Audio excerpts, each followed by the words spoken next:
Olá, meu nome é Lívia e eu vou fazer a apresentação do nosso trabalho.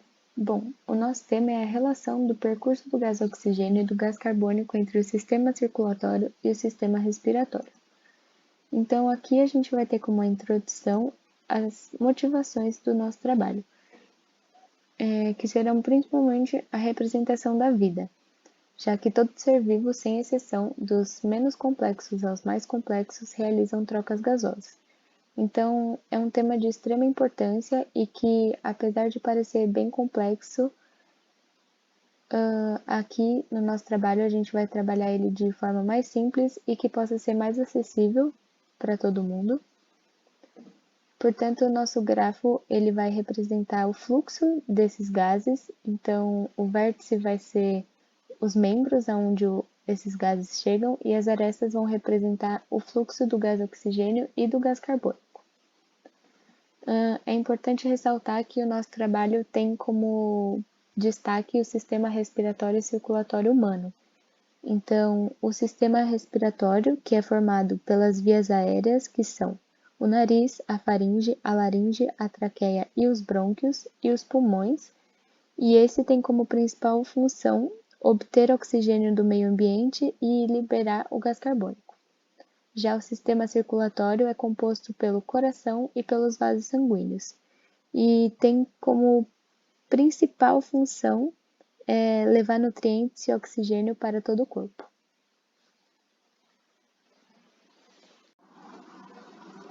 Meu nome é Patrícia e eu irei apresentar o objetivo e a justificativa do nosso projeto. Nosso projeto tem por objetivo explorar e demonstrar como o fluxo do oxigênio e de gás carbônico se dá no sistema circulatório e respiratório humanos.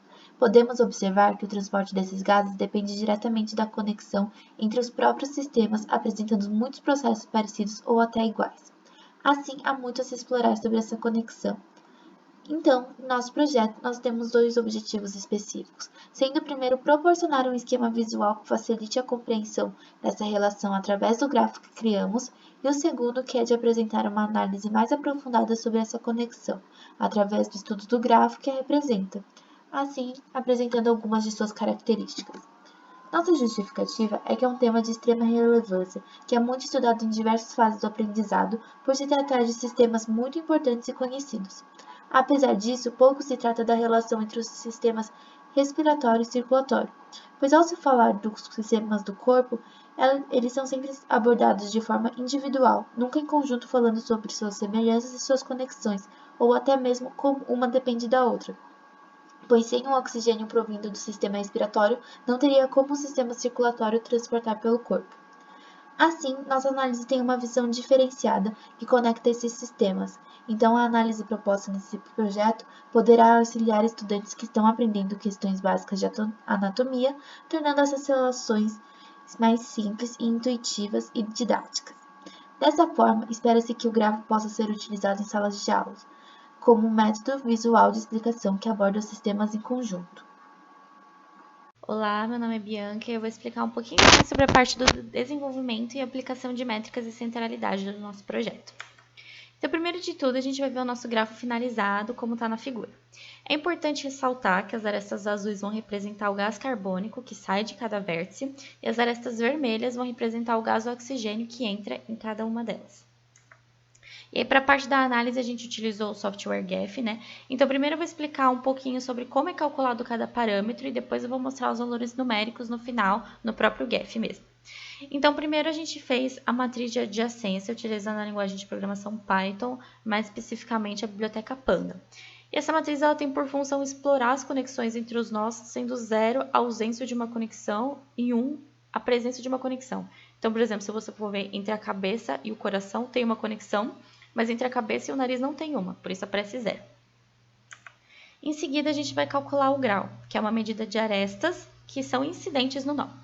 Para isso, a gente utilizou um aspecto mais visual, a gente colocou uma corzinha, nesse caso verde, que a gente utilizou na seção ranking da visão geral do nosso grafo, para representar o volume, né, dos graus na cor verde. Então, quanto mais forte a cor, um verde mais intenso, maior o número do grau, que é o que acontece no coração. E os outros mais clarinhos. Em seguida, a gente vai ver a excentricidade, que a gente utilizou dessa vez a cor vermelha para mostrar a distância máxima entre os vértices. Então, é possível observar que as pontas estão em vermelho mais intenso, porque elas possuem a maior excentricidade, o que faz sentido, dada as localizações delas. Em seguida, a gente vai falar sobre a Betweenness e a Closeness Centrality. A Betweenness é a medida de centralidade de um grafo baseado nos seus caminhos mais curtos, ou seja, o vértice mais recorrente nesse caminho, representado por vermelho escuro, e o de menor, que é o menos recorrente, em cinza. O cálculo é dado por essa fórmula, sendo que σSTV é o número de caminhos mais curtos de S a T, que passa pelo vértice em questão, dividido por σST, que é o total de caminhos mais curtos entre S e T. Já o Closeness Centrality, ele vai medir o quão perto cada nó está dos demais, ou seja, o vértice mais central vai ser aquele que mais interage com os outros, como dá para ver em azul. Né? E essa medida vai se dar pela fórmula de 1, dividido pela soma de D e J, que é a distância de um vértice até o outro, dividido por n-1, sendo n o número de vértices do grafo. O que faz sentido se a gente observar que o azul mais intenso, ou seja, as maiores medidas, estão nos vértices mais centrais. Né? E por fim, a gente vai ver o coeficiente de clusterização. Ele é representado pela razão entre as arestas existentes e as arestas possíveis entre vizinhos de um outro nó, como dado na fórmula, né? EJK vai ser o número de conexões entre vizinhos e KI o número de vértices vizinhos. Aí é possível observar que todos eles estão com a mesma cor verde escura, né? Então, por que é isso? Porque todos eles vão ter a mesma medida, que é 0. E isso acontece porque os vértices que estão ligados ao vértice principal não se conectam. Então, agora eu vou mostrar um pouquinho sobre os valores numéricos de todas essas métricas que eu vou mostrar diretamente no GEF. Então, aqui eu coloquei o print da tabela inteira, né? E eu destaquei colorido em cada métrica que eu comentei acima, né? Baseado na cor do grafo, né? Como consta lá nos slides e no relatório. Então, por exemplo, a gente viu o coeficiente de clusterização que está em verde escuro. Então, aqui o destaque vai ser também.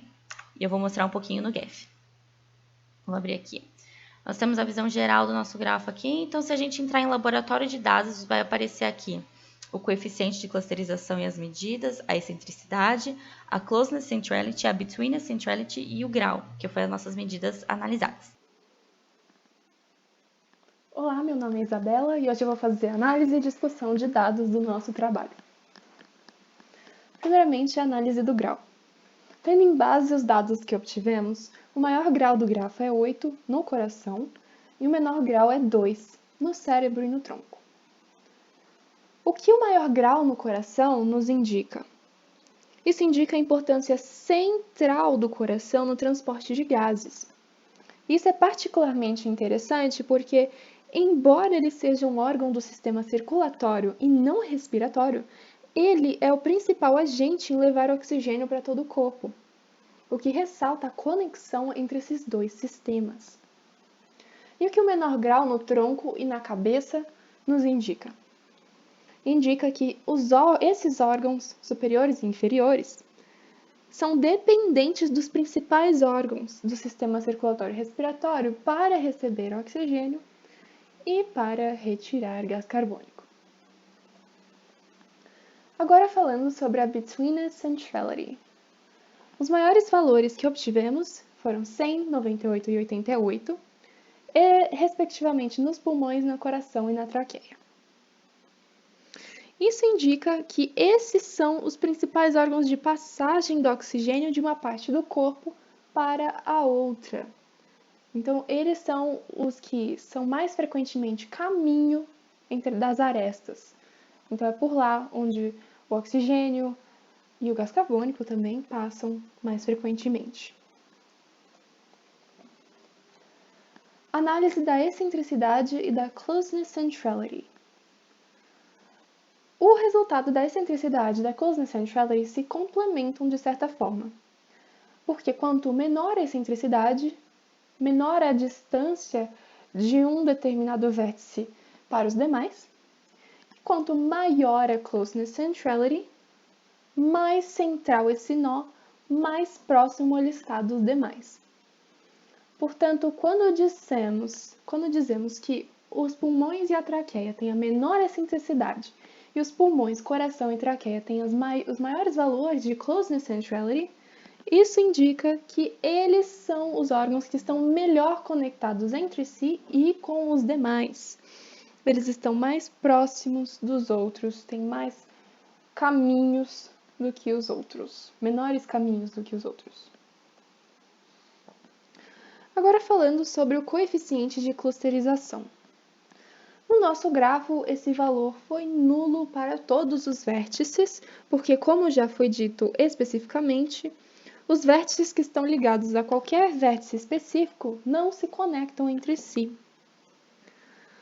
Isso pode significar que há poucas alternativas de caminho para o gás oxigênio e gás carbônico entre os órgãos, o que mais uma vez ressalta a importância dos órgãos mais centrais, principalmente do coração, que é o que tem maior conexão com os demais.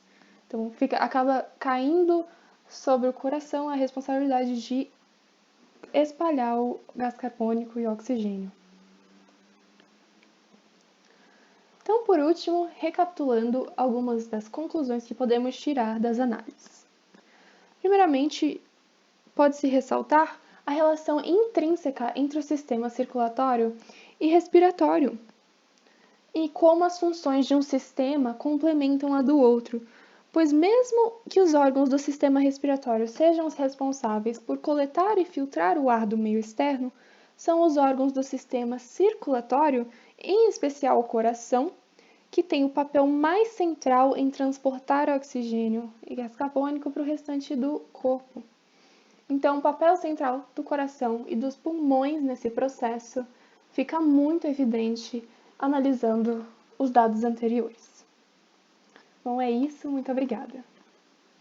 Meu nome é Julia Pires e eu vou apresentar a conclusão e o apêndice do projeto. Conclusão. Bom, os objetivos propostos foram alcançados. A gente conseguiu evidenciar a relação entre o sistema respiratório e o sistema circulatório, e também conseguiu visualizar o fluxo do gás oxigênio e do gás carbônico através do grafo. Além disso, a gente conseguiu concluir algumas características bem importantes, como a importância e centralidade do coração e dos pulmões e a dependência do tronco e da cabeça com os outros órgãos. Tudo isso com embasamento no estudo de grafos. Apêndice. Bom, para o nosso projeto fazer sentido, é importante a gente saber quais são os órgãos e as suas funções. Dito isso, no slide temos duas imagens retiradas da internet, onde podemos ver os dois sistemas. Sistema respiratório. O oxigênio entra pelo nariz, passa pela faringe, laringe e pela traqueia. A traqueia se bifurca em dois brônquios, o direito e o esquerdo, os quais penetram os pulmões. O ar segue então para os bronquíolos, que são pequenas ramificações localizadas dentro dos pulmões. Nas extremidades de cada uma das ramificações, temos os alvéolos pulmonares, que são pequenas bolsas onde ocorrem as trocas gasosas com os capilares sanguíneos. Vamos nos voltar agora ao sistema circulatório, localizado à esquerda do slide. Através dos capilares, o oxigênio chega à corrente sanguínea, sendo transportado dos pulmões para o coração, que bombeará o sangue para os demais órgãos do corpo. Assim, o sangue rico em oxigênio se tornará rico em gás carbônico, sendo devolvido ao coração e bombeado de volta aos pulmões, onde ocorrerão as trocas gasosas. Então, nos voltamos de novo ao sistema respiratório, onde o gás carbônico será devolvido às vias respiratórias para ser expelido pelo nariz.